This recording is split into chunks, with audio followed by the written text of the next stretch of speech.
Segunda Crônicas, capítulo 8, a administração de Salomão.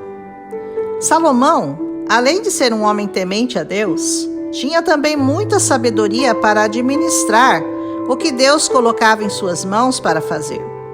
Entre todas as suas obras, este capítulo destaca alguns de seus feitos. Ele construiu cidades, versículo 2.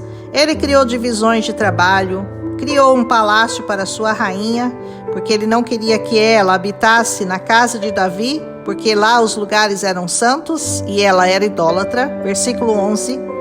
Orientou os trabalhos no templo, versículo 13 e 14.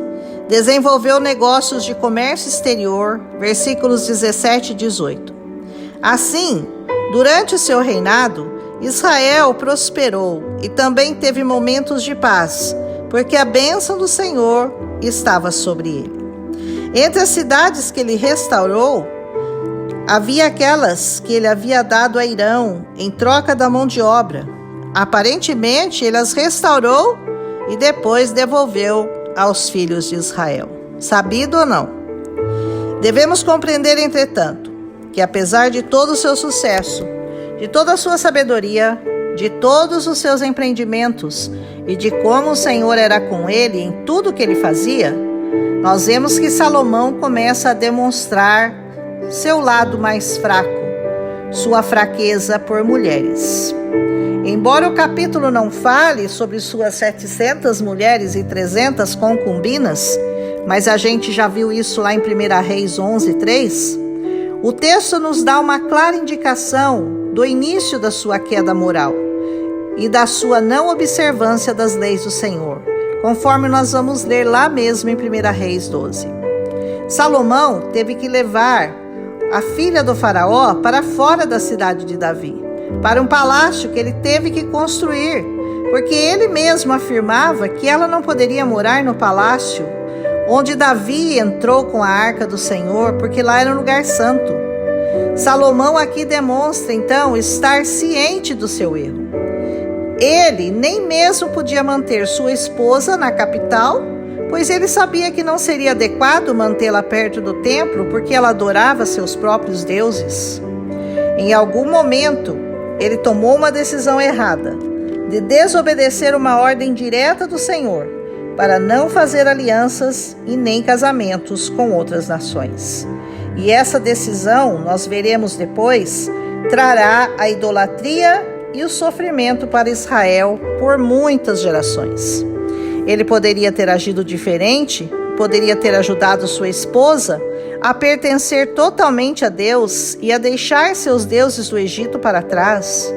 Mas, como muitas vezes acontece, um pecado que não é totalmente abandonado leva a outro e mais outro, até que a consciência fica completamente abafada, achando justificativas para o seu erro e param completamente de ouvir a voz do Senhor. Se você tem aquele pecadinho de estimação, aquele que é difícil de abandonar, saiba que é ele mesmo que vai te afastar por completo da presença do Senhor. Daí você diz: mas eu não consigo, é mais forte do que eu. É o meu espinho na carne, igual o de Paulo. Desculpinha esfarrapada, porque Paulo dominava muito bem o seu espinho na carne. Saiba que Deus não tira esse espinho da sua carne, como ele não tirou o de Paulo, mas ele lhe disse: a minha graça te basta. E Paulo viveu com seu espinho, que nós não sabemos qual era, mas ele tinha total domínio sobre ele, porque a graça do Senhor lhe bastava. Se a graça não te bastar, não adianta você ser o mais sábio, o mais inteligente, o melhor administrador de todos.